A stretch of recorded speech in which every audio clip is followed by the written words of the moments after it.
Hola, hola. Muy buenas noches a los queridos cóndores que siguen este canal.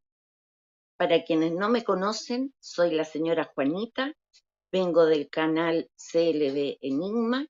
Quiero agradecer profundamente al equipo de este canal que me ha invitado a participar para hacer una entrevista más humana, más íntima, con los invitados que vamos a tener a lo largo del tiempo y con quienes reflexionar quizás un poquito más en profundidad de lo que es la contingencia.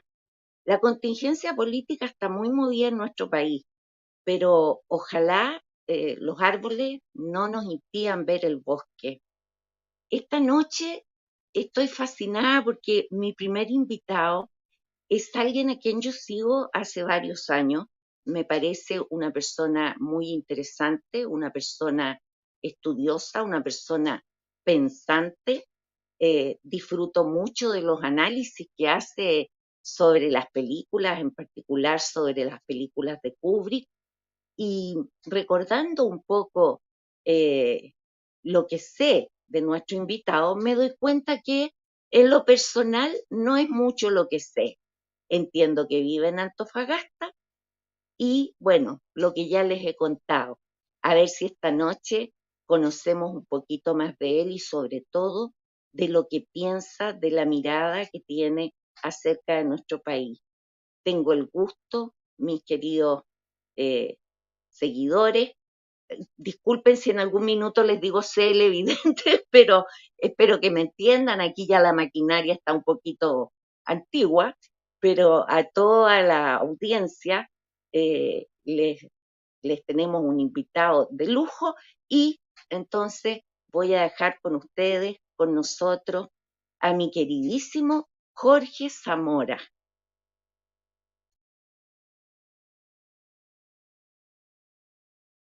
Muy buenas noches, Jorge. Bienvenido a la Ruta del Cóndor.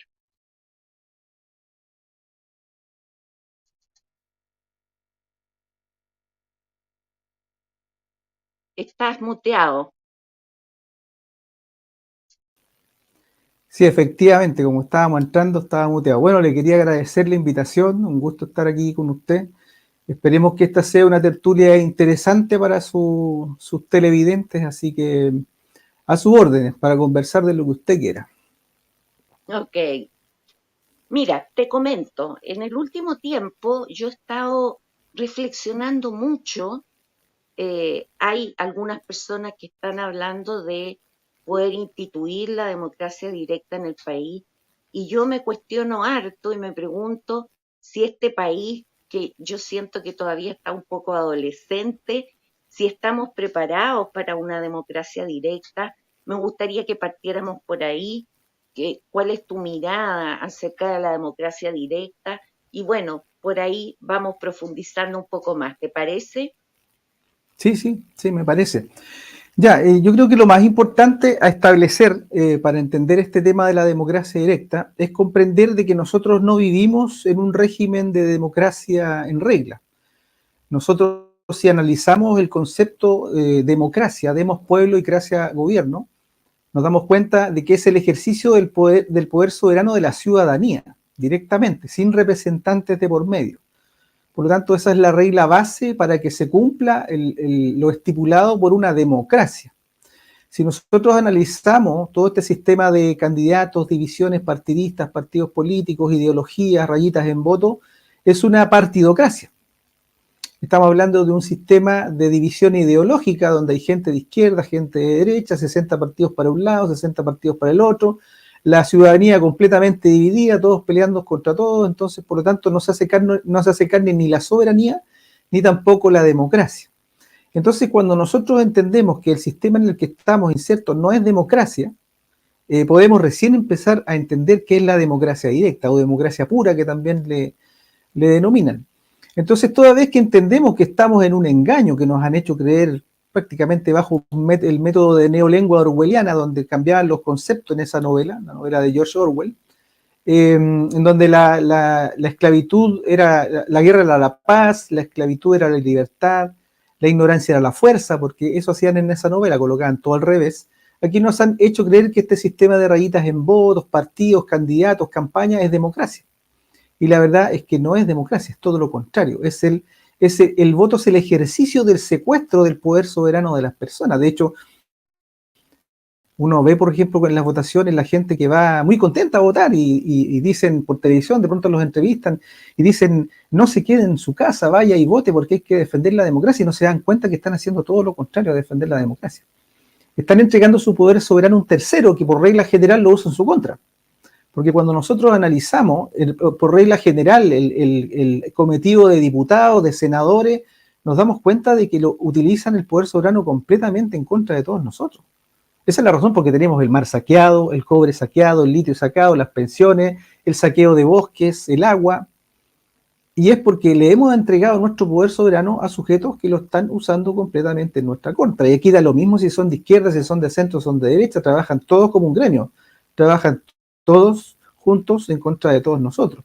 Entonces, desde ese punto de vista, si nosotros podemos comprender la base de que no vivimos en democracia, recién podemos comprender lo que es una democracia directa.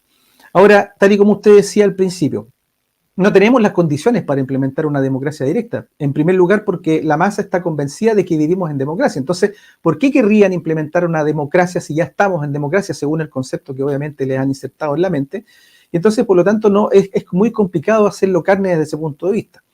Y en ese sentido, hay un grupo que hemos formado ya hace algunos años con algunas personas conscientes de esta disyuntiva, de esta problemática de que no vivimos en democracia, y hemos creado un grupo político-pedagógico, por decirlo de alguna forma, que se llama Democracia Directa Chile, que hay un sitio web inclusive que es democraciadirectachile.cl, donde tenemos una labor más bien pedagógica con respecto a este tema, porque nosotros no buscamos el poder, nosotros no estamos haciendo esto en términos de armar candidatos o un partido y montar una pirámide.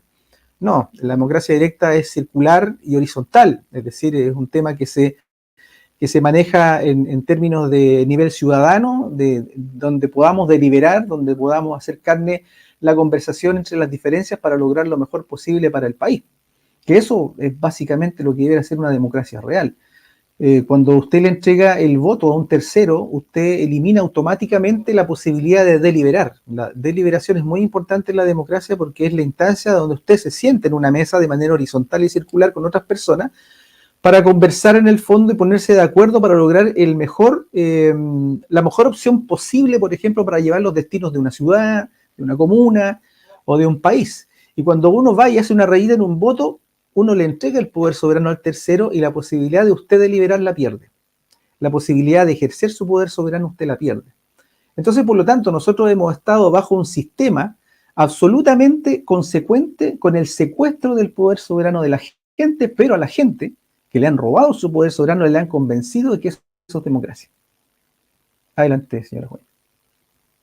Disculpen que me caí, aquí tenemos un poco de lluvia en el sur, estamos en los extremos del país, Jorge, y acá estamos con el ciclón famoso. ¿Verdad? Mi, sí, entonces la señal de repente no es capaz. Eh, lo que estoy, a ver, me voy a ordenar. Yo creo que en los últimos años nos hemos podido dar cuenta más que nunca de cómo esta partidocracia, ¿cierto?, que nos venden como una democracia representativa, no nos representa.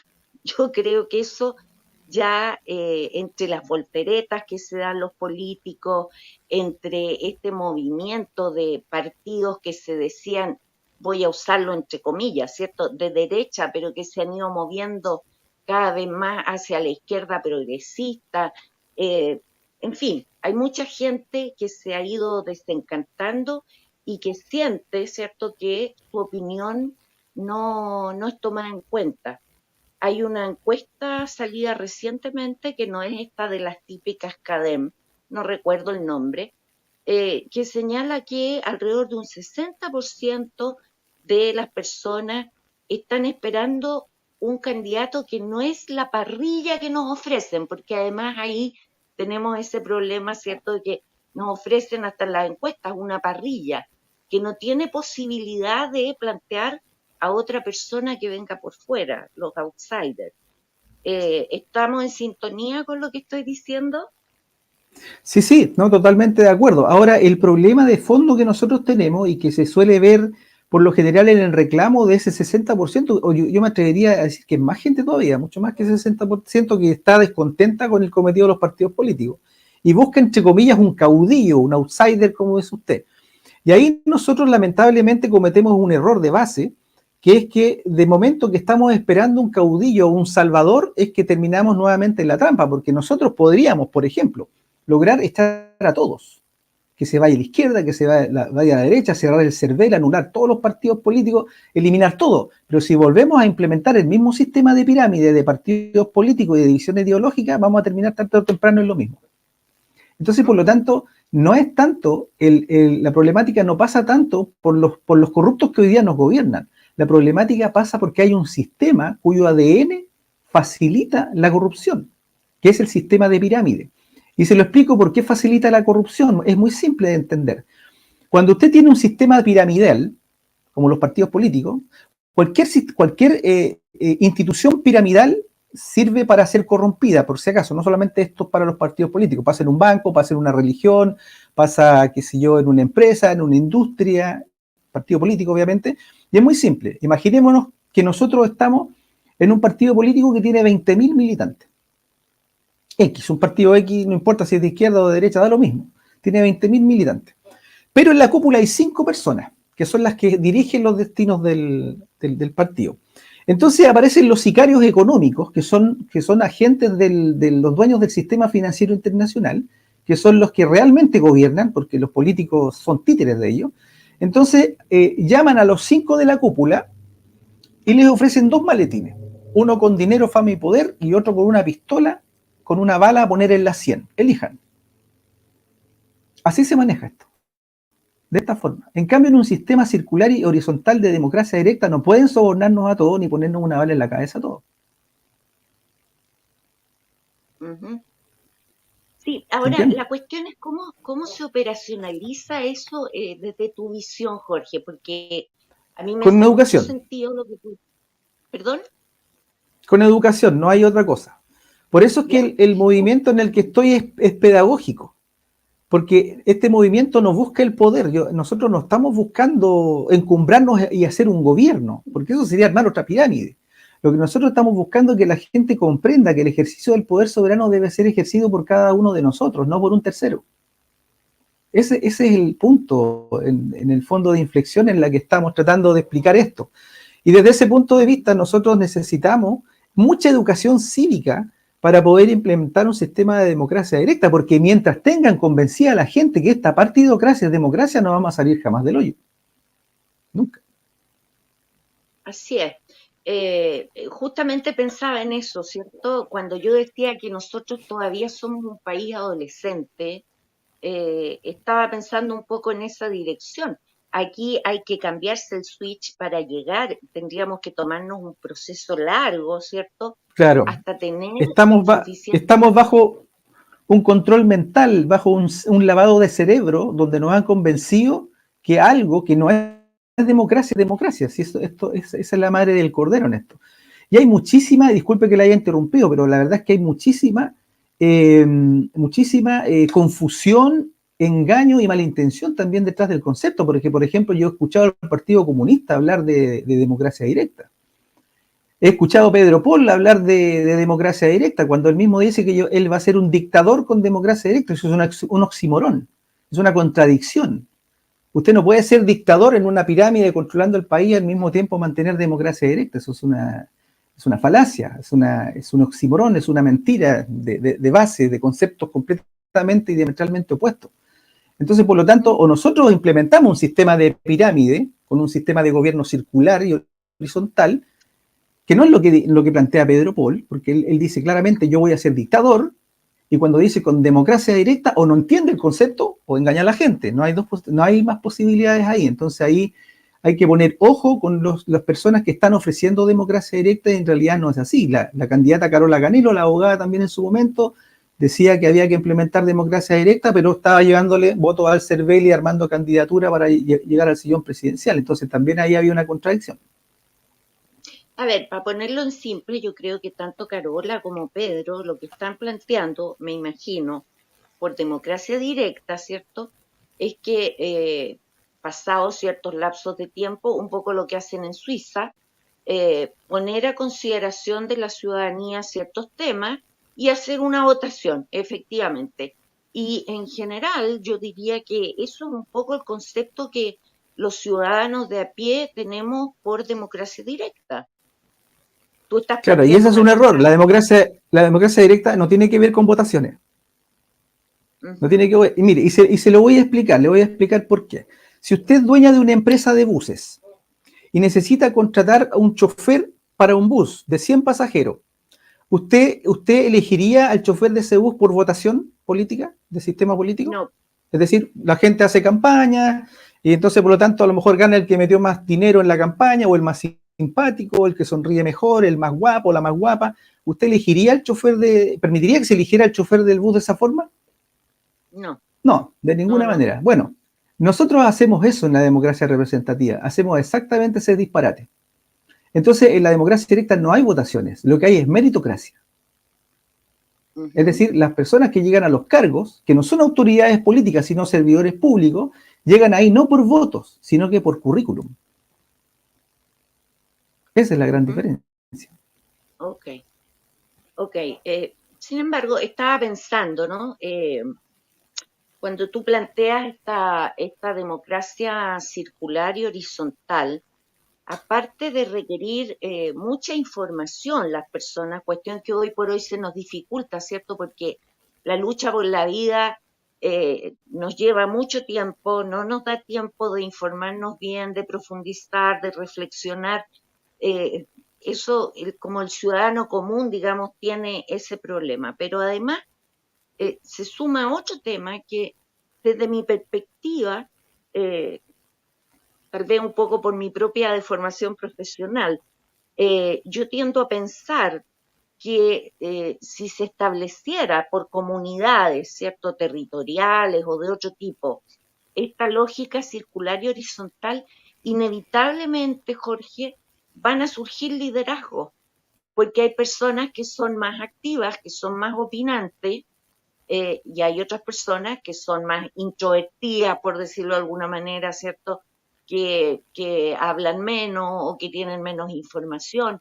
Entonces, más que por mérito, también hay un tema caracterial, caracterológico, por así decir, que de alguna manera permea a las organizaciones humanas. ¿Cómo ves tú Sí, esa sí, no, parte? y sobre todo, mire, que existan líderes naturales no es el problema. El problema de fondo es cuando las ideologías están capturando la mente de las personas. Ahí está el gran problema. Porque cuando una persona opera bajo el influjo de una ideología, no es la persona que está pensando, es alguien que ya pensó por esa persona y ella cree que piensa. Entonces, cuando usted está bajo un sistema de ideologías, por ejemplo, comunista o de extrema derecha, usted no está pensando por sí misma, usted está pensando a propósito de la ideología que se le implementó y que se aprendió y que usted simplemente la está replicando. Entonces, bajo un sistema de democracia directa, lo primero que se debe hacer en la educación cívica es eliminar las ideologías. Aquí, por ejemplo, en este caso puntual, somos todos chilenos, no tenemos por qué tener divisiones, no tienen por qué haber partidos, no tiene por qué haber una ideología de izquierda, no tiene por qué haber una ideología de derecha, tiene que existir simplemente un espíritu patrio, tiene que existir un espíritu de bien común de la nación, bajo el respeto irrestricto de la individualidad de las personas, es decir, jamás poner un Estado por sobre la gente, sino que el Estado tiene que proteger, en el fondo, los derechos fundamentales de las personas. Y desde ese punto de vista, por eso es que es tan difícil esto, porque esto obviamente que necesita de personas que tengan una conciencia ciudadana bastante elevada y una educación también bastante elevada para que se implemente. De hecho, muchas veces a mí me dicen, Jorge, mira, eso de la democracia directa es muy bonito, pero es una utopía, me dicen, es inaplicable. Y fíjate tú que el concepto de utopía, cuando el filósofo Tomás Moro, por allá por el 1520 aproximadamente, inventó el concepto, hizo un libro que se llama Utopía, él inventó ese concepto para poder invitarnos a crear el mejor lugar posible. Eso significa utopía, el mejor lugar posible. Su antónimo, su contrario, distopía, significa el peor lugar posible. Y nosotros vivimos en distopías constantes. Entonces, por lo tanto, Absolutamente. ¿en qué momento nosotros colocamos el concepto de utopía como algo imposible? Cuando los dueños del sistema tomaron las riendas y nos hicieron creer que la utopía era algo imposible. Y no, la utopía es una invitación que nos hizo el filósofo Tomás Moro para que nosotros pudiésemos construir el mejor lugar posible. Entonces, por lo tanto, la democracia directa es una utopía, es un lugar, el mejor lugar posible a construir, no un imposible. Y si nosotros no hacemos algo, si nosotros no nos ponemos manos a la obra para poder implementar un sistema de democracia directa que pudiese tomar 200 años, porque mucha gente me dice, pero Jorge, eso va a tomar muchos años. Sí, pueden ser 200, pero si nosotros no hacemos algo, vamos a seguir eternamente con la cadena de la democracia representativa, de la falsa democracia representativa. No vamos a salir jamás de eso y vamos a estar siempre en el péndulo. Nos ponen a izquierda, nos aburren de la izquierda, nos pasan a la derecha, nos aburren de la derecha, nos pasan a la izquierda. De pronto un gobierno de centro, pero después nos damos cuenta que está cargado para uno o para otro lado, da lo mismo. Entonces, mientras nosotros no seamos conscientes de que todo esto es una farsa, es una mentira, este sistema ideológico de divisiones para allá, divisiones para acá, todo eso rompe la soberanía. Un pueblo que está dividido de partida por ideologías, de izquierda o de derecha, eso significa que allí no puede haber soberanía. Es decir, si nosotros queremos ejercer una democracia en regla, tenemos que ser soberanos. Si no somos soberanos, no podemos ejercer una democracia. Y por eso es que estos sujetos siempre utilizan el sistema romano de gobierno, el divide et impera, el divide y gobernarás. Y le ha funcionado perfecto hasta el día de hoy. Absolutamente. Me viene a la mente, pensando en los 200 años, me vienen varias cosas a la mente, Jorge. Primero, que lo que tú estás planteando requiere de un hombre o una mujer muy racional, mucha racionalidad, lo siento como súper mental. Y en realidad lo que nosotros vemos al momento, ¿cierto? Que esto incluso hasta Bachelet se ha referido a este tema, es que muchas personas todavía operan desde la pura emocionalidad. La política, desde mi perspectiva, es muy emocional. A mí me encantaría, yo me defino como una persona más mental, por lo tanto, logro atisbar, creo, lo que tú nos estás planteando. Pero, ¿cómo hacemos eso? Porque no solo estamos hablando de un ciudadano informado, reflexivo, responsable, sino que además, como yo me lo imagino, ¿cierto? Tratando de entender lo que tú nos planteas, requiere una persona muy mental, muy lógica. Inteligente al mismo tiempo. Y mira, y frente a eso, estos sujetos, los que controlan el sistema, estamos hablando de los dueños del sistema financiero internacional, porque a nosotros no nos está atacando el comunismo. Hay una fachada comunista que da la impresión de que eso nos está atacando, pero lo que hay detrás de eso son los dueños de la City de Londres, el Vaticano, los dueños del Foro de Davos, la ONU, la OMS. Esos son los sujetos que en realidad nos están atacando, son los súper ricos, son los dueños de la producción del dinero en todo el mundo. Y ellos controlan ambos lados del espectro político. Ellos son los que surten el dinero para que exista un Maduro y exista un Milei. Ellos controlan ambos lados. Entonces, por lo tanto, mientras no entendamos eso, es muy difícil de que nosotros podamos implementar una democracia directa en toda regla. Ahí hay mucha conciencia ciudadana que tiene que existir, inteligencia, obviamente, y estos sujetos, como saben eso, como saben que la mejor forma que tienen para controlar un país o una región o el mundo entero es controlando no solamente a las personas, sino que empobreciendo la educación. Y en el caso chileno fue patente, es decir, eliminaron filosofía, paulatinamente las ciencias sociales, la historia la distorsionan, las clases de ética exactamente lo mismo. Entonces, por lo tanto, ellos implementaron un modelo de educación, entre comillas, completamente funcional a lo que ellos quieren, que simplemente necesitan un tipo que vaya cada cierto tiempo a hacer una rayita en un voto y que crea que elige algo. Porque lamentablemente ni siquiera nosotros tenemos el derecho de elegir nada. Nosotros votamos, sí, tenemos derecho a votar, pero nosotros no elegimos nada. Los candidatos que nosotros vemos en televisión son los candidatos que nos han propuesto el sistema.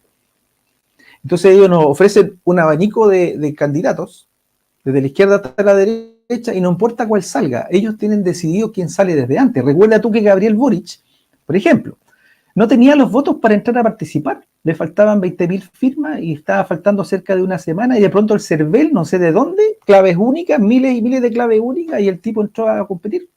a competir, Así es. entre comillas. Entonces, por lo tanto, estaba decidido que Boric iba a ser presidente. Y José Antonio Kast, sabiendo que se estaba haciendo trampa, porque él es parte del show también, no hizo absolutamente nada. Es más, él se apuró a hacer una conferencia de prensa y darlo por ganador. Entonces, todo esto es un circo. Es completamente un circo. Por ponerte un ejemplo del circo, ahora estamos viendo cómo Jadwe se está yendo con prisión preventiva. Su defensa prácticamente no lo defendió. Eso fue muy extraño. Entonces, por lo tanto, esto es una estrategia política. Y te explico por qué. Jadwe es masón. Los jueces son masones. La derecha que ataca a Jadwe son masones. Entonces, esto es un circo de cachetadas entre payasos de la misma logia para finalmente meter preso a Jadwe, igual que hicieron con Lula da Silva en Brasil.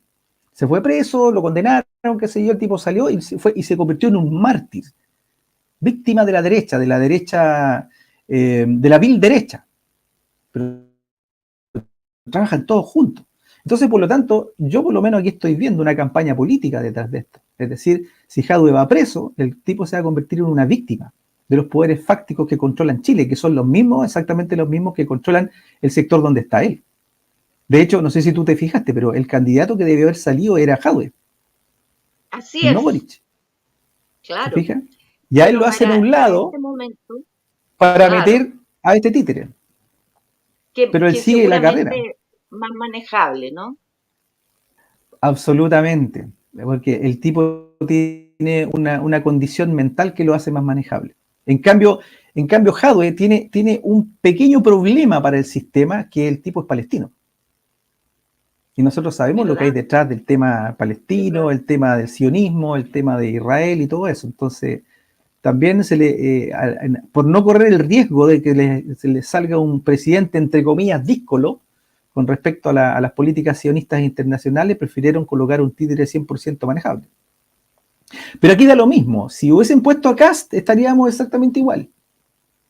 Porque el globalismo es una sola cosa, es un sistema dualista, es un todo dualista. Hay una izquierda globalista y una derecha globalista, y son la misma cosa.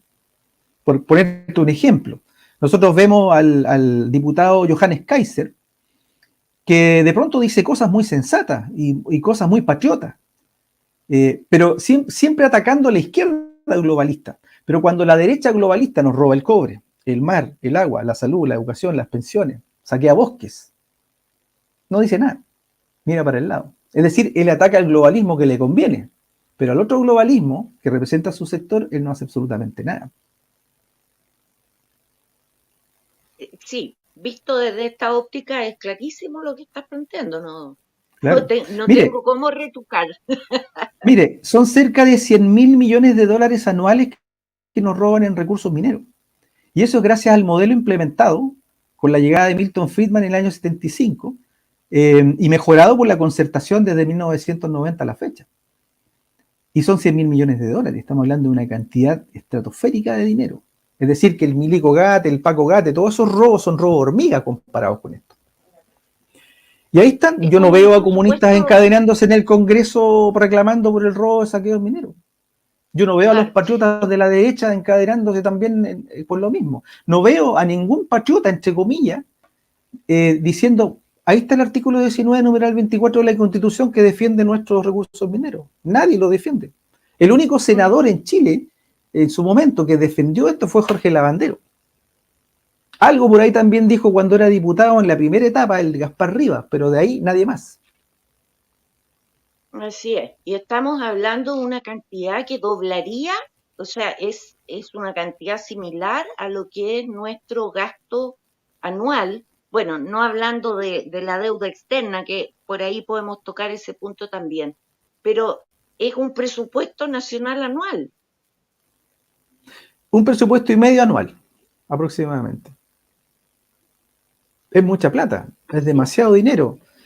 Y nadie reclama, nadie dice nada.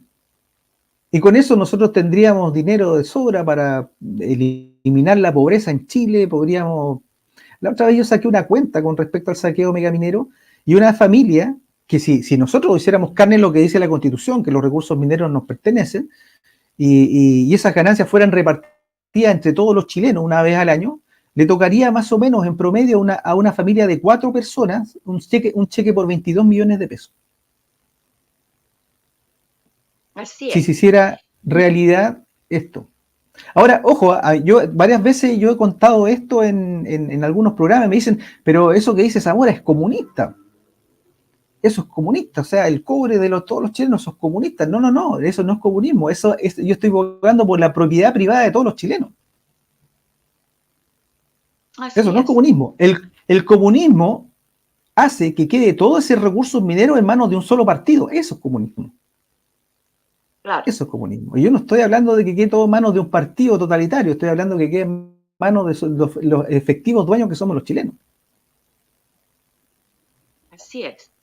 Igual estaba pensando que por mucho que aumente esta cifra, si no cambiamos el actual sistema, ya hemos visto los robos, los fraudes aquí, ya está cayendo un republicano en el caso de las fundaciones, etcétera, etcétera. Entonces, también uno piensa como ciudadano, ¿cierto? Claro, es una torta más grande para que se roden más, porque también ah, alguien hizo por ahí un estudio donde decía, si se recortara la grasa estatal, si se recortaran un montón de programas que yo te doy fe, que no sirven para nada, si ese dinero llegara directamente a la familia, a los más necesitados les llegaría tranquilamente 2 millones de pesos, lo cual le cambiaría absolutamente su nivel de vida, ¿no?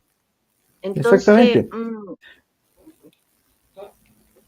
Sí, ahora aquí hay un tema bien interesante con respecto al Estado, que es que, por ejemplo, las corrientes más liberales, o entre comillas neoliberales, dicen siempre que el Estado es muy mal administrador y por lo tanto el Estado tiene que eliminarse o tiene que achicarse, porque el Estado es ladrón, el Estado se roba todo. Bueno, el Estado en sí mismo no es el ladrón, sino que los que manejan el Estado pueden llegar a ser ladrones, como también pudiesen ser muy buenos servidores públicos, cosa que no pasa. Entonces, por lo tanto, ese mantra que dice que el Estado es ladrón es una falacia, es una mentira. Y se puede ejemplificar muy simple. El Estado es un instrumento que manejan ciertas personas, ¿cierto?, a la cabeza del país. Eso es el Estado, es un vehículo, si lo quieren ver así. Y haciendo esa analogía que el Estado es un vehículo, imagínense que un sujeto va en un auto, atropella a 3 personas, las mata, y va manejando el auto, que es el Estado, y el juez, la policía toma preso al sujeto y mete preso al auto porque el auto no sabía manejar. Y el chofer, que estaba borracho, se va a su casa libre de polvo y paja. Esa es la misma lógica que están empleando. sí, Es decir, sí. están culpando a la herramienta en lugar de culpar a los sujetos que manejan mal el Estado. Entonces, por lo tanto, el tema no es más o menos Estado, es eliminar a los delincuentes que están a cargo del Estado. Ese es el punto. Y si Por nosotros lo tanto, sacamos a todos los delincuentes que están a cargo del Estado y seguimos manteniendo el mismo sistema piramidal de democracia representativa, ese Estado nunca va a hacer lo que tiene que hacer. Nunca. van a estar otros igual y van a seguir la misma repartija. Ahora, Exactamente. en esta visión que tú tienes de democracia directa, que es a concho, por lo que veo, ¿cierto? ¿Cómo se maneja eso? Porque como sea, va a haber que tener algunos administradores del Estado, ¿cierto? Y los seres humanos somos corruptibles, pues si esa es yo casi me atrevería a decir que es parte de la condición humana, cuando se dan ciertas condiciones y facilidades, y sobre todo si hay injerencia extranjera, eh, ¿cómo se manejaría eso en tu mirada, Jorge? Ya, lo primero para que no podamos, no caigamos en el fondo en una especie de error de base, lo primero para implementar la democracia directa es la educación, eso tengámoslo como base. Si nosotros logramos tener una ciudadanía educada, que entiende en el fondo lo que nosotros estamos conversando respecto de los postulados de la democracia directa, al momento de, entre comillas, colocar las autoridades no va a ser por voto, no va a ser por una rayita en un voto, ni por campañas políticas, ni divisiones ideológicas, va a ser porque esa persona tiene el currículum y la experiencia para hacerlo. Ujú. y por lo tanto no se va a convertir en una autoridad del Estado, se va a convertir en un servidor público bajo mandato revocatorio. Es decir, si el Perfecto, sujeto al cabo de un tiempo lo hace mal, para afuera. Y la persona no hace nada que no haya sido visado en el fondo por el poder soberano de la gente. Por lo tanto, perfecto. la autoridad, nosotros lo que entendemos, nosotros como una autoridad en el fondo, tienen que ser personas en el fondo que están llevando adelante, ejecutando lo que se les ha ordenado, no lo que ellos quieran. Correcto. Y hoy día nosotros Igual tenemos autoridades hay que hacen lo que quieren. así es. ¿Y cómo ves los mecanismos de control? Porque esta cosa del mandato revocatorio a mí me parece que sí o sí es una cuestión que va a haber que instaurar en nuestro país, cualesquiera sea el modelo con el que trabajemos mientras tanto en la transición, ¿cierto? Eh, ¿qué mecanismos de control? ¿Qué tendría que hacer el ciudadano? ¿Cuál sería nuestro rol como ciudadano frente a estos administradores del Estado? Mira, a ver, Suiza, por ejemplo, que no es una democracia directa en regla, sino que es un sistema mixto, en donde hay Ujú. un 90-80% de democracia representativa que manda y hay un porcentaje de la población que está principalmente supeditada a votaciones. Es decir, la democracia directa, entre comillas, que ejerce el ciudadano suizo tiene que ver con votaciones. Entonces, por lo tanto, un sistema de mandato revocatorio en una transición podría ser de esa forma.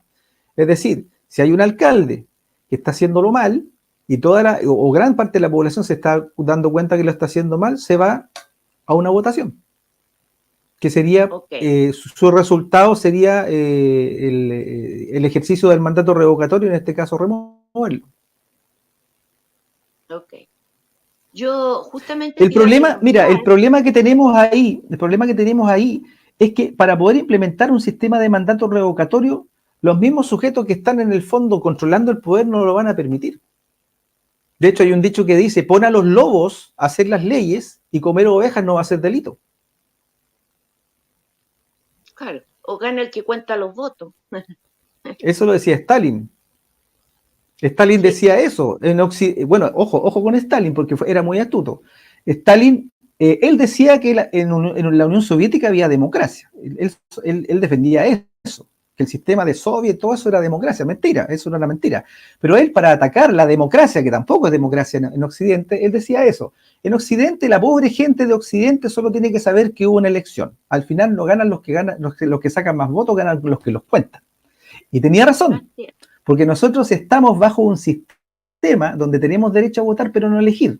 Y aquí te cuento algo que es importante, y lo he contado varias veces, pero qué bueno que estoy contigo y con tu audiencia, porque yo en el año 2019 me fui al CERVEL pensando en algo que había dicho en algún momento el ex candidato Marcel Clot en el año 2013, cuando él decía de que habían hecho fraude electoral, porque él había cerrado campaña con cerca de 30.000 personas en la calle, y resulta que no sacó ni el 2% de los votos. Inclusive Michelle Bachelet cerró con 3.000 personas en la calle y ella fue la que terminó ganando. Entonces, había algo que no cuadraba. Y entonces, ¿qué hice yo al CERVEL?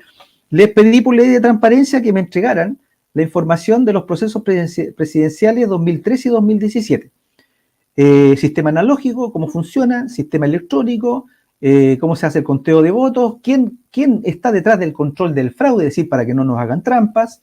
Me contestaron y me llevé la sorpresa de que todo el sistema de conteo de votos final está en manos de empresas privadas. Adexus S.A., Test Group Consultores S.A., Esign S.A., Siglo XXI Consultores S.A., Telefónica de Chile S.A. Esas 5 empresas se repetían cuando Piñera ganaba y cuando Bachelet ganaba. ¿Eso qué quiere decir? Que las empresas que contrataba Bachelet cuando ganaba Piñera eran las mismas que contrataba Piñera cuando ganaba Bachelet.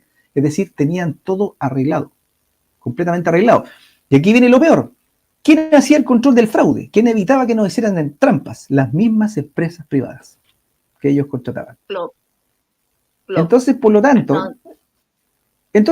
tanto, todo esto es un show. Es una mentira. Nosotros votamos, pero no tenemos derecho a elegir absolutamente nada. Es una mentira. Y a eso tenemos que sumarle que el 2017 los partidos políticos en pleno, desde la UDI hasta el Partido Comunista, hicieron trampas con los refichajes ilegítimos. Es decir, hoy día nosotros así es. tenemos partidos políticos que tienen militantes fantasmas, inscritos con fotocopias de carnet y con el auspicio del propio CERVEL. Entonces, ¿de Así es. qué democracia estamos hablando? Además, entiendo, Jorge, que si hay un organismo inauditable en nuestro país, todo se puede auditar, en teoría, excepto el CERVEL. Porque ahí está la mayor trampa. Porque si se auditara el CERVEL, usted se enteraría de que los partidos políticos no tienen militantes reales. Claro que sí, Ahí efectivamente. está. Oye, Mire, y la trampa va volviendo más allá. ¿Usted sabe por qué el voto es secreto? a ver, ¿Se ha cuéntame. fijado? ¿Se ha fijado que siempre nos dicen, no, si el voto tiene que ser secreto? Es secreto, porque si no fuera secreto, usted y yo y todos nos podríamos poner a sacar cuenta, a ver si Claro, las votaciones son reales. Hay otro detalle, la urna. El concepto de urna es un vocablo muy antiguo que significa el depósito de las cenizas del cadáver. Y ahí nosotros ponemos nuestro voto. así es. Cenizas de cadáver. Jorge, Es decir, algo que nos sirve. qué, qué fuerte, ¿ah? Qué fuerte todo esto. Claro, unos papeles que no tienen ningún valor. Estaba pensando que Exacto. hoy ya estos señores políticos han aprobado que la próxima elección municipal se haga en 2 días, fíjate. Eh, de la partida no sé qué irán a hacer los cóndores, pero yo en lo personal que todavía sigo participando del sistema, eh, voy a ir el segundo día y como que ojalá bien a última hora. Aunque estamos claros que desde esta óptica que tú nos mencionas, ¿cierto? Como que la lógica sería, ojalá que nadie más vaya a votar nunca más. Eso Pero sería lo no ideal, que se les podemos, caiga todo el sistema. claro, pero mi pregunta es, ¿podemos hacer eso ahora? Porque como yo lo veo, no sé si en esto coincidirá, tienen al país nos tienen en un momento y en una situación bien delicada. Entonces, si nosotros no vamos, van a ser electas unas personas que ya han demostrado que son un poquito corruptas. eh, no va a tener ningún apoyo la gente independiente, que ojo, no le estoy poniendo todas las fichas, porque como tú dices, una vez que entran al sistema es probable que empiecen a entrar en estas mismas lógicas, ¿cierto? Pero a lo menos sacar a los más corruptos a mí me parece que sería un pequeño avance. Eh, Me viene todo el rato, Jorge, ¿cómo hacemos la transición? Tú estabas mencionando recién a Suiza como un modelo que podría ser Mixto. una transición. Sí. ¿Qué sabes del modelo de Singapur? Porque eh, se ha hablado bastante en algún momento en los canales alternativos del modelo de Singapur, en donde parece que por lo menos lograron poner un poco de orden, así como Bukele ha puesto orden en El Salvador, ¿cierto?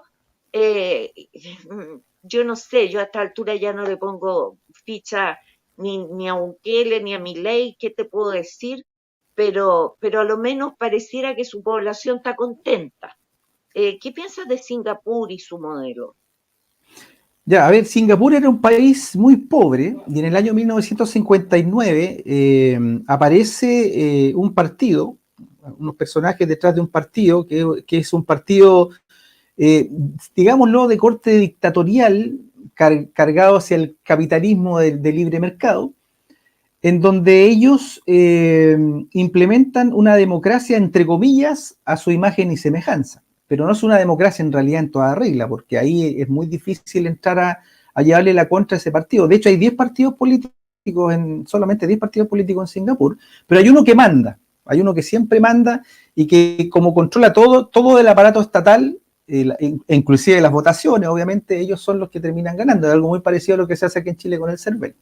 Es decir, toda esta cofradía de políticos en el fondo se ha puesto de acuerdo para estar 4 años en la izquierda, después 4 años en la derecha, por eso que ganaba Bachelet Piñera, Bachelet Piñera, y ahora por lógica tiene que ganar, por ejemplo, la Evelyn Matei. Simplemente por lógica, porque así está trabajando este sistema. Entonces, por lo tanto, en Singapur se implementa este sistema económicamente exitoso, desde el punto de vista que se elimina por decreto la corrupción, se elimina por decreto, pero no por democracia, sino que por decreto, digamos, de una pirámide, mandando ahí un gran hermano, mandando. Entonces, por lo tanto, si una persona, por ejemplo, quisiera ir a un lugar próspero, a vivir, entre comillas, tranquilo, pero que no se le ocurra meterse en política, ese lugar es Singapur. Pero en Singapur no hay democracia. No hay democracia como se entiende en el ejercicio del poder soberano. Ahí hay una partidocracia también. Aunque hayan 10 partidos políticos, es una partidocracia igual, controlada por un partido eje central que es el que maneja Singapur. Y ahora, una premisa base para poder entender qué no es democracia es muy simple. Todo país que tenga partidos políticos, la democracia no puede existir. Es así, así de simple. Porque los partidos políticos no permiten la democracia. O son partidos políticos o es democracia. O es democracia real, pura, democracia directa, o es partidocracia. No pueden existir ambas cosas.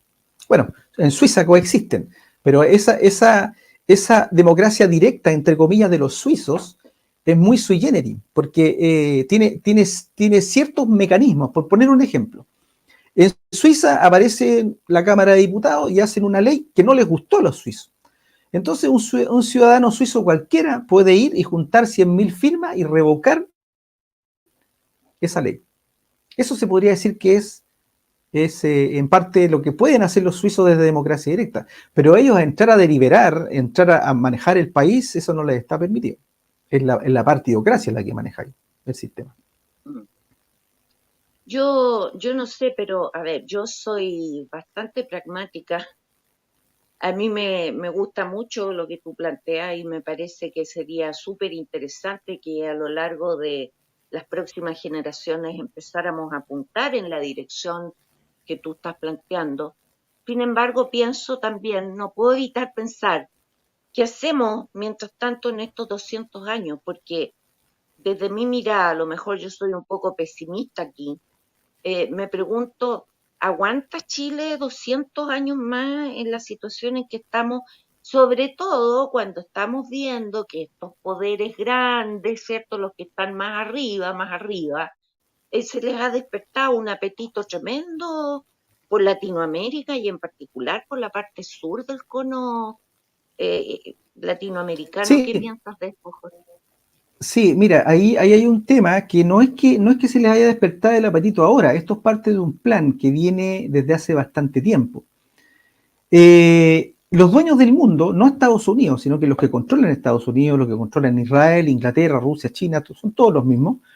Ellos decidieron en el año 1974, sobre todo en los países que son tercermundistas como Chile, decidieron y se dieron cuenta de que si la población aumentaba, los recursos naturales iban a ser gastados por los naturales, es decir, por los habitantes de los países. Entonces, por lo tanto, se le encarga un estudio a Henry Kissinger que se llama NSSM 200 o el famoso informe Kissinger del año 1974, encargado por la NSA de Estados Unidos, que es como una prima hermana de la CIA, la National Security of America, que es como una CIA de otra forma simplemente. Y en ese informe, Henry Kissinger advierte esto, de que si la población demográfica en América Latina se eleva, todos esos recursos los dueños del mundo los iban a perder. Los dueños de Estados Unidos los iban a perder. Obviamente el informe puso por un tema estratégico de la supervivencia de Estados Unidos, hay que proteger para nosotros esos recursos. Entonces, ¿qué fue lo que estipuló en ese informe Kissinger, o qué fue lo que sugirió hacer? Fue Plan Parenthood, es decir, políticas de planificación familiar. En esa época, el papá de Bill Gates era el que manejaba Plan Parenthood. Pero después, con el tiempo, ellos se dieron cuenta de que no era absolutamente exitoso el modelo de Plan Parenthood y se inventaron el aborto libre. Es decir, no como una forma de derechos de la mujer, sino que como un sistema de despoblación. Entonces, por lo tanto, lo que nosotros hemos estado observando, desde el año 74 al menos, son políticas de reducción de población. Ahora se dieron cuenta que el aborto libre tampoco era la panacea. Y por lo tanto empezaron a envenenar alimentos con microvenenos, a envenenarnos el aire a través de rieles químicos, a envenenarnos los remedios, esa cuestión no se puede ni pronunciar. Entonces, por lo tanto, ellos están hoy día acorde a la Agenda 2030 para eliminar la pobreza y el hambre, pero en realidad nos están eliminando nosotros, para que de aquí al 2030 ellos puedan implementar un mundo tecnocrático acotado con no más de 500 millones de personas. Entonces, por lo tanto, de aquí a 200 años es probable que Chile ya no exista. Porque bajo estas políticas y observando cómo se han ensañado con Chile, estamos prácticamente en un plan de eliminación de chilenos. Estamos bajo un plan Así de es, eliminación de chilenos, por lo menos para mí evidente. Evidente. Y para mí estamos también, también, estamos en medio de un reemplazo de chilenos. Es decir, están trayendo una migración que nos va a reemplazar. así es. Es el Yo plan. veo lo mismo. Sí. Y por eso te digo, me sigo preguntando cómo enfrentamos estos 200 años si es que queremos llegar como No país, llegamos, como porque de aquí al nación. 2030 ya no vamos a estar. Así como vamos, de aquí al 2030 ya no vamos a estar. En 200 años, ninguna posibilidad. Y Mm. lamentablemente, mientras la gente no entienda que nosotros estamos bajo ataque, la humanidad está bajo ataque, y que la contienda real es la humanidad contra el globalismo, mientras no se entienda eso, hay mucha gente que dice son los patriotas contra los globalistas. Bueno, a los patriotas se les gusta armar partidos políticos, entonces, ¿cómo luchamos con partidos políticos? Entonces es la humanidad la que está siendo atacada, la humanidad contra los globalistas. El problema radica en que la humanidad no se da cuenta que está siendo atacada. Así es.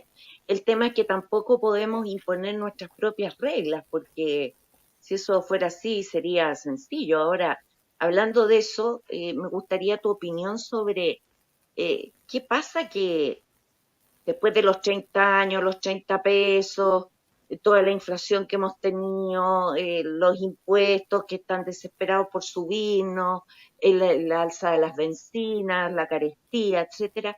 ¿Qué está pasando con Chile que no se levanta? Porque tú decías muy bien lo que nos ponen por el aire, lo que nos ponen en el agua. Hace mucho rato, digamos, que nos han venido, creo yo, interviniendo en nuestra biología. Algo pasa ahí, parece que la testosterona está un poco baja en algunos segmentos. En fin, qué piensas tú? ¿Qué pasa que no nos estamos revelando de una manera más abierta? Mira, a todo eso que tú estás mencionando, están feminizando hombres y masculinizando mujeres, es decir, están borrando nuestra identidad de base, están borrando la familia, están borrando idiosincrasias, están borrando las identidades nacionales. ¿Por qué? Porque ellos necesitan un mundo basado en el espíritu de la Open Society de Soros, un mundo abierto, sin frontera, haciendo carne la canción Imagine de John Lennon. Básicamente es eso. Imagina un mundo sin fronteras, sin religiones, un mundo abierto completamente, pero no para que nosotros seamos felices y soberanos, sino que ellos quieren un mundo abierto para saquear a placer. Eso es lo que Para andan ellos. buscando ellos. Exactamente, implementar sistemas de saqueo más eficientes. Y para eso necesitan reducir población. Para implementar la moneda electrónica necesitan reducir población. Ellos no pueden implementar el sistema de moneda electrónica con tanta gente. Tienen que reducir población. El sistema tecnocrático de control biométrico también tienen que reducir población. Entonces, por lo tanto, ellos están en una loca carrera tratando de hacer esto. Y las políticas que están implementando son hasta las más alocadas. El hecho, por ejemplo, de las políticas LGTB que están implementando en el fondo de homosexualización de los niños desde la más tierna infancia, busca de que finalmente se junten hombres con hombres y mujeres con mujeres porque así no hay descendencia. Y si ese hombre y si ese niño en el fondo en algún momento accede a una mutilación genital, que ellos le llaman cambio de sexo, ese niño cuando ya sea un adulto se va a dar cuenta del error y probablemente va a terminar suicidándose. Es decir, no va a poder procrear y se va a terminar suicidando. Todo esto es reducción de población. Y mientras tanto va a estar consumiendo algunas cosas que va a necesitar, ¿cierto? Que le pongan en su Claro, cuerpo, claro, el mira, y reemplazo ahí está el punto, hormonal. ahí está el punto. Si tú tienes hombres con la testosterona baja, es decir, hombres no masculinos, tú inmediatamente la mitad del planeta eliminas el factor de protección. El hombre es protector por naturaleza. Si tú le eliminas al hombre la testosterona y el poder de defender, estos tipos hacen lo que quieren. Entonces, no es Así casual es, que estén feminizando hombres, no es casual. Si ellos logran feminizar hombres, no hay quien se les oponga. absolutamente. Yo fíjate que como soy viejita, yo bajo poco a la ciudad, vivo bastante aislada en realidad, por una decisión personal. Cuando voy a la ciudad me sorprenden los jóvenes ahora con estos pantalones apitillados, unos cortes de barbita así, pero tan hechos casi como con regla, las manitos bien hechas. eh, Incluso voy a agregar más, yo veo muchos jóvenes que me llaman la atención, no sé si tiene que ver con los pantalones pitillos, pero muchos jóvenes de cadera ancha que, que como que no me cuadran mi esquema, ¿cierto? De lo que es la anatomía femenina y masculina. Entonces, es algo que a mí por lo menos me salta totalmente a la vista ya. Sí. No, también hay una feminización química. También lo que colocan en las comidas, en los remedios, alimentos, en el aire, todo esto tiene que ver también con ese plan. Porque ellos Hormonas están en las eliminando carnes. absolutamente en los pollos, que sé yo, en la carne, hormonas, químicos. Entonces, por lo tanto, y esto no viene de ahora, esto viene desde hace mucho tiempo. Entonces, ha Así es. sido una feminización paulatina del hombre y una masculinización paulatina de la mujer. Y más Pero una encima nos han masculinización, enfrentado, nos han puesto pero a pelear. una masculinización, Jorge, que no es operativa, porque yo podría ser una mujer muy masculina, joven, suponte, muy masculina, igual nunca voy a tener la fuerza que tenga un hombre. Y si tengo que salir a defender mi prole, no voy a tener la testosterona necesaria para poder hacer esa defensa, ni la Claro, por eso es que musculatura. todo esto, gran parte de esto lo están haciendo de manera mental. Porque la Así es. feminización química es más en el hombre, no en la mujer. Es decir, el tema Ujú. de masculinización química no está operando, es la feminización química en el hombre, no en la mujer. Exacto, A la mujer simplemente exacto. le están metiendo cosas en la cabeza para que crea que es igual que un hombre. Y es por eso que de pronto vemos en las redes videos donde hay una luchadora que cree que puede pegarse con un hombre y la pelean. Dios mío, he visto unos videos terribles de mujeres que mueren con TEC en unos rings, es una locura. O estas pseudo mujeres que van a las competencias deportivas y que por supuesto dejan por lejos a las mujeres en natación, en levantamiento de pesas. Es una cosa Claro, de loco. claro. Y ahí uno se pregunta, bueno, ¿dónde está el feminismo para defenderla? Así es. Oye, pero si hay hasta mises ahora, mises que son trans, entonces Claro, la en mi mujer en España, realidad, claro, la mujer está totalmente degradada, pues, ahora que nos dicen los seres menstruantes, yo no sé qué seré, porque como yo ya pasé hace mucho rato mi etapa menstruante, no sé qué tipo de entidad seré, pues, y las personas a lo mejor gestantes, te eh, refieres a las personas gestantes, claro. Ellos están tratando de todo esto de manera mental e ideológica, están tratando de hacer pensar que los hombres podemos concebir. claro, Eso es una qué locura, estupidez. qué Biológicamente eso es locura. imposible. Claro, Estamos en una sociedad psicótica desde mi perspectiva, mi querido. Bueno, claro. ahí está mi sesgo profesional, ¿cierto? Estamos en plena psicosis y poniéndonos a todos contra todos, ¿cierto?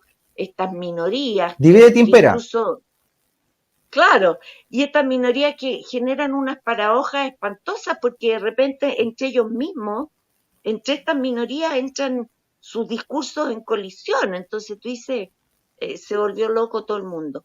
Mira, Bueno, a ver, mira, ¿te acuerdas tú cuando en el primer intento de cambio de constitución se plantaba la semilla de que Chile iba a tener 11 naciones? ¿Te acuerdas? sí, 11 naciones. sí, Si eso se hubiese hecho carne y a la larga eso hubiese prosperado, hubiésemos tenido 11 etnias peleando entre ellas. Y el resultado era la balcanización de Chile, es decir, la destrucción de Chile. así es, Ellos lo saben. así es. Ellos saben que promoviendo y metiendo fichas, como se dice, en los grupos minoritarios, ellos pueden producir caos. Y el caos es lo que les permite gobernar. No nos olvidemos que el eslogan favorito de las logias secretas, la masonería y similares, es Order of Chaos, que significa orden desde el caos. Así es. Eh, bueno, yo quisiera no, a ver, como tú dices, yo coincido con muchísimas de las cosas que tú dices. Creo que aquí hay una ingeniería social que está introducida hace mucho rato, que es para el planeta entero. Por lo demás, lo que pasa que parece que con nosotros se ensañaron, posiblemente porque éramos el Somos un país de laboratorio. Latinoamérica. Somos el laboratorio, pero nos pusieron el ojo aparte por nuestras materias primas, ¿cierto? Sí. Porque estábamos levantando cabeza en algún minuto, pues entonces estábamos dados para ser atacados como lo estamos siendo en este minuto, atacados por todos lados. Ahora, si lográramos de alguna manera pensar en cómo rescatamos, ¿te parecería a ti que una transición para nuestro país pudiera ser alguna suerte de ensamble entre esta democracia representativa al estilo suizo y un modelo singapurista por el otro lado que nos permitiera crecer económicamente? Porque aquí yo sé que esto va a sonar súper materialista lo que voy a decir, pero me parece que ningún país llega a ser soberano si primero no tiene una soberanía económica, ¿no? De hecho, por algo nos están endeudando hasta las masas en este minuto, etcétera. ¿Qué piensas de eso? ¿Por dónde iría alguna salida? ¿Tiene salida esta cuestión o de frente no tiene? Ya mira, Suiza, nosotros tenemos que entender de que es un paraíso fiscal, por lo tanto hay ciertos privilegios que están operando en sus ciudadanos. Hay un muy alto nivel de vida y la gente, entre comillas, sabe que tiene un poder, entre comillas, con esa porción de democracia directa que le han dado. Por lo tanto, Suiza se podría decir que es una cosa muy extraña, muy sui generis dentro del concierto internacional.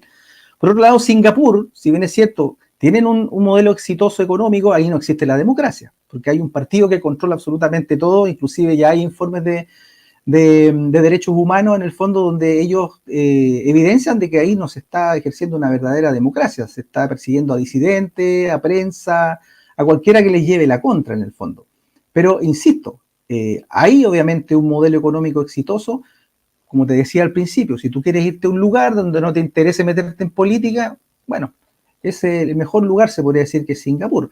Pero si tú quieres ejercer tu poder soberano, quieres tener una vida activa política, no te sirve, porque ahí vas a terminar en la cárcel. Entonces, por lo tanto, eso es lo primero que tenemos que tener claro. Lo otro que tenemos que tener claro, y que tú lo dijiste muy bien, mientras nosotros no tengamos independencia financiera, vamos a ser siempre esclavos de alguien. Y si nosotros nos ponemos a analizar qué país del mundo tiene moneda soberana, ¿tú sabes cuál país tiene moneda soberana? ¿Cuál país del mundo? No, realmente no lo sé. ¿Hay alguno? No, ninguno. Todos son controlados desde la City de Londres a través de los bancos centrales. Todos. China, Rusia, Ah, Israel, Japón, Estados Unidos, todos. El único país que podría estarse salvando es Siria. Pero tengo mis mira. dudas. Pero todos los demás países están bajo el eje del control de la familia Rothschild que administra la City de Londres a nombre de la nobleza negra veneciana, que son los que realmente manejan todo este entuerto. Ah, sí. Entonces, por lo tanto, mientras los Tema- países no tengan moneda soberana, los países no pueden ser libres. Ahora, ¿qué es una moneda soberana? Para que lo entendamos. Nosotros vivimos bajo un sistema de moneda que se llama moneda fiduciaria, que es donde, en este caso, por ejemplo, la Reserva Federal o el Banco Central de Pagos de Europa o Federal de Estados Unidos, que en realidad no de Estados Unidos, ambos son bancos privados, ellos emiten divisas, esas divisas llegan a los países a través de los bancos centrales, en mayoría, otras veces con oro, otras veces con plata, pero más bien divisas de este tipo, y se emite moneda nacional. Por lo tanto, acá en Chile el Banco Central autónomo es controlado en realidad desde la Reserva Federal de Estados Unidos. Por eso es que el ministro de Economía siempre tiene tanto poder. Por eso tiene tanto poder el ministro de Economía, porque se podría decir que el vocero directo de la Reserva Federal, en este caso en Chile. Entonces, por lo tanto, mientras nosotros mantengamos el sistema de dinero-deuda, nosotros nunca vamos a ser libres. Nunca. Porque tú lo has dicho muy bien, mientras nosotros no tengamos independencia financiera, no vamos a ser libres. Si no tenemos moneda soberana, no vamos a ser libres. Ahora, ¿qué es una moneda soberana? Es moneda emitida bajo patrón trabajo y creatividad del pueblo sin deuda. Ahora, ¿dónde se ha hecho esto? ¿Dónde se intentó hacer esto? Se intentó hacer en la temprana Estados Unidos con Abraham Lincoln, cuando imprimió los books, que eran los protodólares de Estados Unidos. ¿Qué fue lo que hizo Abraham Lincoln? Dijo, estamos en una guerra de secesión, el norte contra el sur, no quiero depender de los bancos británicos, yo no me quiero endeudar, y empezó a emitir su propia moneda, Abraham Lincoln. Y esa fue la razón por la que lo matan. ¿Y quién lo matan? Un masón. Claro. Después, Y mucho lo tiempo mismo después, le pasó a Kennedy. Gaddafi en el último tiempo, pasó en Irak, en todas partes ha ido pasando lo Claro, pero mismo. ahí no fue por dinero, lo de Irak fue otra cosa. Kennedy Ya. firmó la resolución Ah, 11.110. ¿Qué es esa resolución? Esa resolución le quitaba la potestad a la Reserva Federal de imprimir dólares. Y ahora era el pueblo norteamericano el que iba a imprimir los dólares. Por eso lo asesinan. ¿Cuál fue el pecado de Gaddafi? Fue a la ONU y dijo, ya que el G7 y el G20 nos dejan de lado, todos los países sobrantes, G100, hagamos el G100 y hagamos nuestra propia moneda. Y ahí lo satanizan. Y ahí le ponen un blanco en la espalda, en el pecho, y lo empiezan a perseguir por genocida. ¿Qué hacían? ¿Qué hacía la OTAN? ¿Qué hacía Estados Unidos? ¿Qué hacían los medios de comunicación? Que son dueños de los dueños del sistema financiero, cuyos dueños son los dueños del sistema financiero. ¿Qué hacían? Iban con sus aviones, bombardeaban en Libia escuelas, hospitales, jardines infantiles, y después ponían las cámaras y decían, miren cómo asesina niños Gaddafi, miren cómo Gaddafi mata a su pueblo, y era la OTAN. Y así se claro. deshicieron de Gaddafi. O tenían armas Es, biológicas, o tenían armas de exacto. destrucción masiva. Siempre inventan Eso fue en algún el caso de cuento. Hussein. Eso fue en el caso de Hussein. Ujú. Se inventaron el cuento de las armas de destrucción masiva. Ahora, uno no quita de que probablemente esos tipos fueron fieros dictadores en algún momento. No, no lo quita. Pero Mm. la más brutal de las dictaduras es la que impone el imperio del dinero deuda. Esa es Así la más es, brutal. Y ahora estos así es. bandidos de los bancos centrales de la City de Londres, fíjate tú que están muy preocupados por la entrada del dinero electrónico, pero son ellos mismos los que están empujando esto. Entonces están impulsando la CBDC, que es moneda de bancos centrales digital. Entonces ellos eliminan el dinero físico, implementan la moneda del CBDC, de los bancos centrales, y fíjate tú que esa moneda es muy probable que no sea acumulativa y que esté ligada a la huella de carbono. ¿Eso qué quiere decir? Que si te Totalmente. pagan un sueldo X de, por ejemplo, 500.000 pesos, ¿ya? A través de la CBDC. Y resulta que tú compraste un montón de productos, porque todo queda registrado con dinero electrónico. Compraste un montón de productos y de pronto te dicen el próximo mes, ¿sabe qué? Usted agotó su cuota de CO2 y ya no puede comer pescado, no puede comer carne, no puede aquí, no puede viajar, no puede hacer tal cosa. Y así nos van a ir controlando. Y eso con los que queden Así es. vivos, porque de aquí al Claro. 2030 Y va a eso, quedar muy poca gente en este planeta, así como vamos.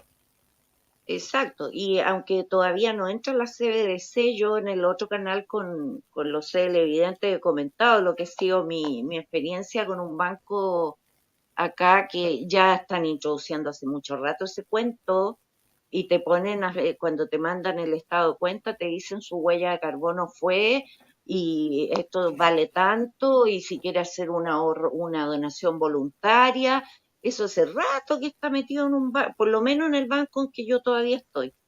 Eh, Están entrenando a la gente para que eso después no sea algo raro. Así es. Y fíjate que en el mismo banco yo un día les contaba a mi gente, un día que estuve en la ciudad, porque tuve problemas con la tarjeta, fui presencial a una sucursal y estuve haciendo preguntas incómodas. Y sabes tú que los agentes no tienen ni idea de qué se trata esto, o se hacen muy los locos. Incluso pregunté porque en el mismo banco querían implementar una cuestión de una pulsera. Entonces, para que no se le pierda la tarjeta, usted póngase la pulsera. Y a mí la pulsera me resulta un precursor del chip. eh, ya, bueno, ya estamos chipeados, digamos, eso más que claro, Sí, pero como dice la Biblia, que vamos a tener la marca en la mano. Bueno, aquí está la marca en la mano. exactamente, exactamente. Eh, Mira, eh, tengo otro pequeño tema para hablar un poquito más de contingencia, pero tengo una pregunta final que voy a dejar de guinda a la torta. Eh, ¿Qué te parece lo que ha pasado con esta votación, esta ley Samudio 2? ¿Con qué impresión te quedas tú? ¿Van a seguir insistiendo? ¿Cómo ves eso? ¿Cómo nos Ya, afecta a los que estamos mira, en estas plataformas? sí, mira. Resulta que la Camila Vallejo, en su momento, fue este año o el año pasado, cuando fue la conmemoración del Día de la Libertad de Expresión, que fue la ONU, parece que fue el año pasado, El año fines del pasado. año pasado. Sí. Ya, ¿qué fue lo que dijo la Camila Vallejo en esa oportunidad? Que en Chile ya se estaban implementando a través del Ministerio de Telecomunicaciones alguna especie de ley, una comisión para poder combatir las fake news. Es decir, combatir a todo lo que estamos diciendo la verdad en serio. Traduciéndolo, eso significa lo que quería hacer Camila Vallejo. Y eso se le vino abajo de alguna forma. Entonces, como estos bandidos, si no entran por A, entran por B, trataron de meter en la ley Zamudio estos mismos controles, es decir, estos mismos cepos en el fondo de censura, pero a través del delito de odio, a través de mecanismos en el fondo en donde, por psicología inversa, como que es algo muy bueno lo que se está haciendo, pero en el fondo se utiliza para finalmente censurarte. Ahora, a mí lo que Sí, pues me porque llama la atención y tú es piensas, tremendamente tú piensas preocupante fue que la votación fue muy cerrada. efectivamente, yo quedé Fue muy muy preocupada cerrada. por eso. Claro, aquí deben haber sido 150 diputados en contra y con suerte 3 a favor y 2 que no fueron. Así debe haber sido, Absolutamente, sí. claro. Yo quedé bien Fue un preocupada por lo intento de colar mismo. censura. Sí, pues ahora Mira, pasa a mira, te comisión pongo, ética. exacto, sí, sí, ojalá, pero ojalá que no bypasseen lo que ya se decidió en la Cámara de Diputados, a lo mejor lo hacen, no sabemos. Pero mira, en términos prácticos, ¿tú eres psicóloga todo esto? Sí, no me gusta mucho, me declaro ex psicóloga. Yo más bien hice mi carrera en la academia y en la psicoterapia, pero a estas alturas, en algún momento el sistema me dejó tan hasta aquí que decidí ya hacer efectiva mi jubilación y me vine a vivir a un sector rural. Ya, ya. Ya, pero entre paréntesis era más o menos para que me entendiera, tú me vas a entender bastante bien lo que yo voy a explicar.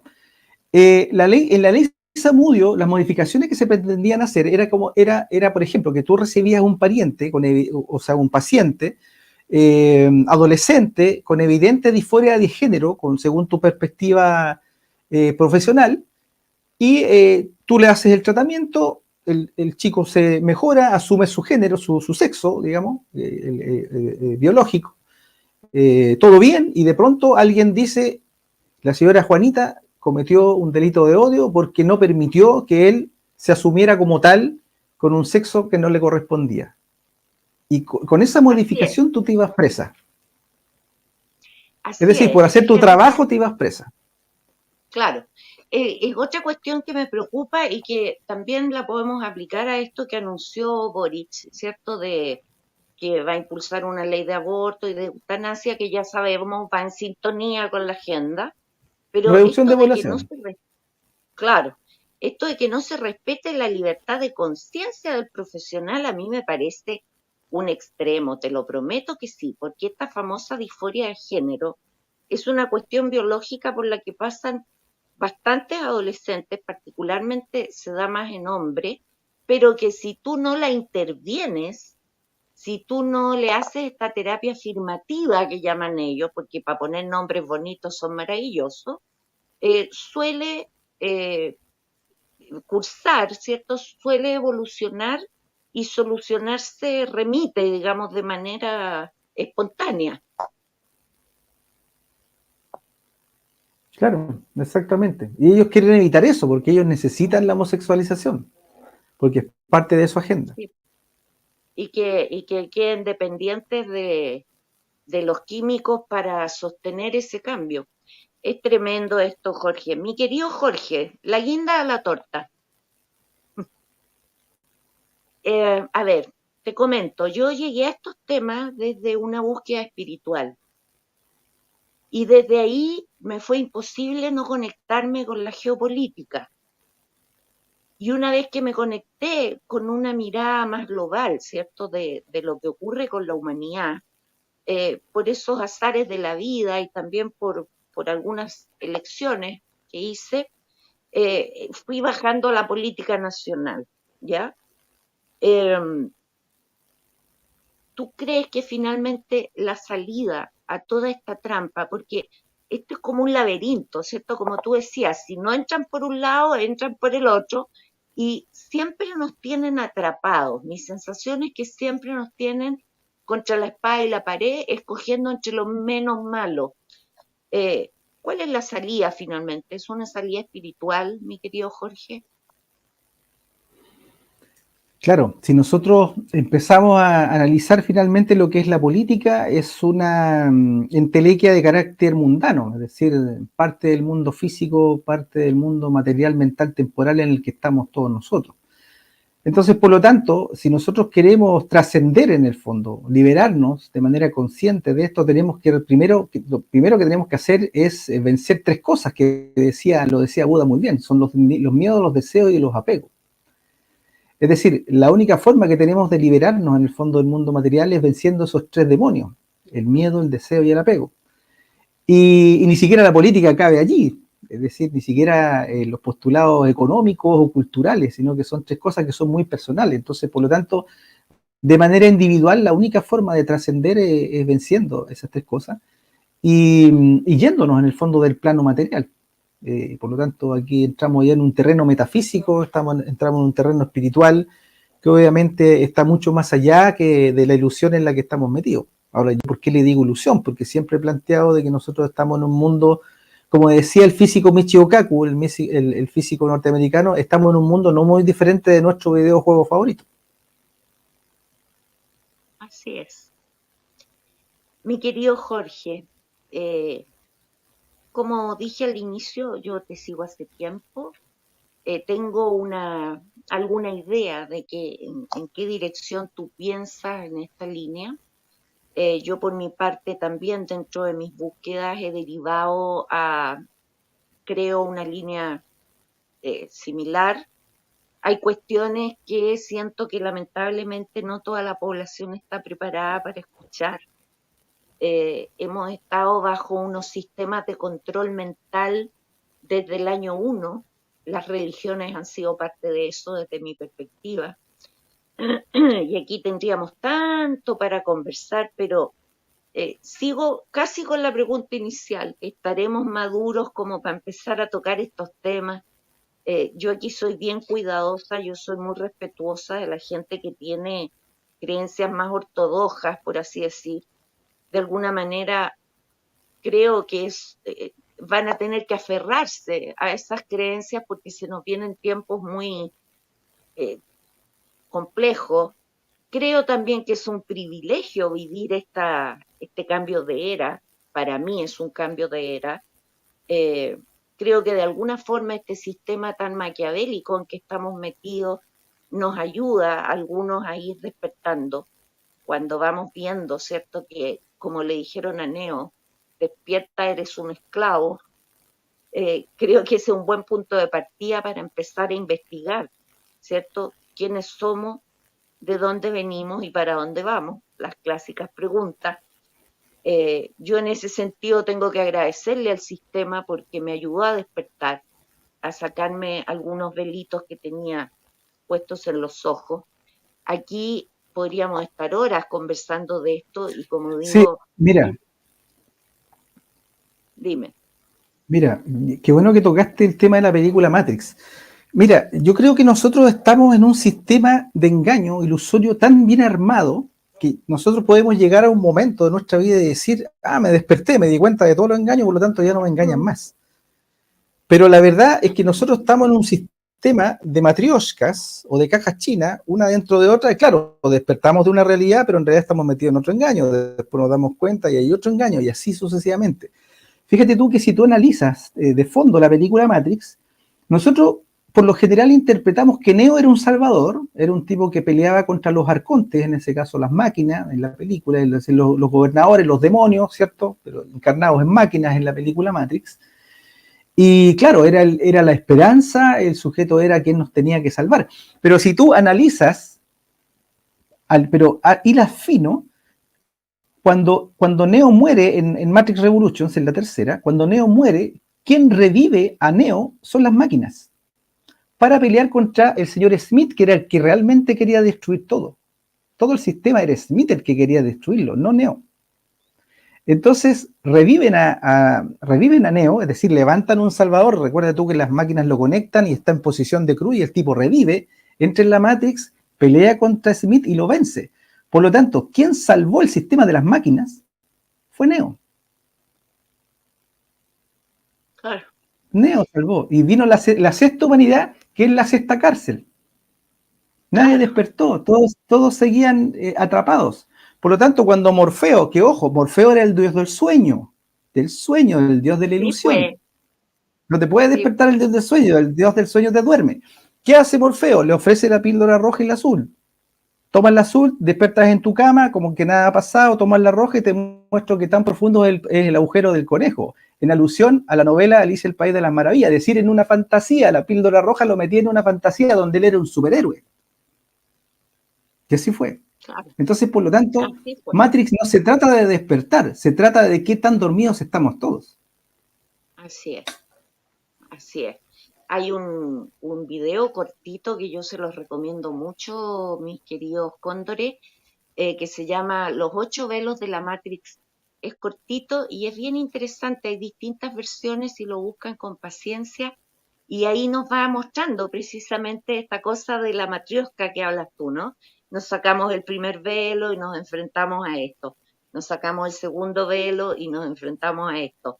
Y al final los que se van sacando los últimos velos cada vez son un grupo más pequeño. Y finalmente hay un último velo detrás del cual no sabemos lo que hay. Mi querido Jorge, no quiero abusar más de tu tiempo, no sabes lo exquisita que ha sido esta conversación contigo, la he disfrutado muchísimo, ha sido un privilegio poder conversar contigo, te he seguido en otros programas, entonces no me habría imaginado que esta Matrix nos iba a traer a estar aquí a compartir una tertulia, una conversa tranquila, sin miedo, porque desde mi perspectiva quizá eso es la cuestión, la pelea más fuerte que tenemos que dar en esta existencia, ¿cierto? Que es ir operándonos de los miedos. Te agradezco muchísimo, espero que en otra oportunidad podamos repetir esta tertulia, tomar a lo mejor un poco más de contingencia, si te parece.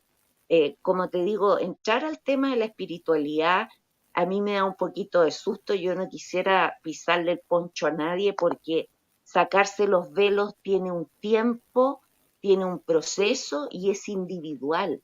No es cuestión de que yo quiera sacarle ni a mi hija ni a mis seres más queridos. Yo de a poco les voy comentando cosas, pero no me atrevería a sacarle sus velos violentamente porque así no funciona. No, claro, el despertar es individual. Tú puedes mostrarle la puerta a alguien, pero es la persona la que tiene que atravesarla, no tú. Así es, así es.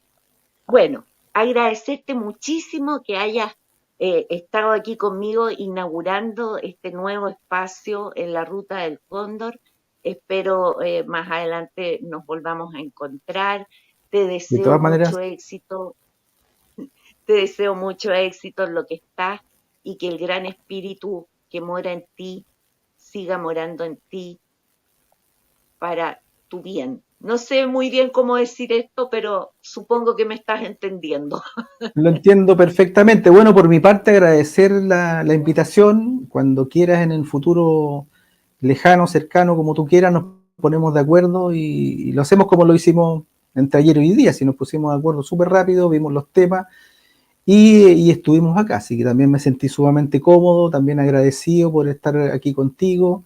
También había visto algunos de tus programas, tiene una forma de guiar, de moderar bastante elegante, muy bella también, muy femenina en ese sentido y algo que se extraña muchísimo en un planeta donde el poder eléctrico, el poder masculino campea y hace lo que quiere.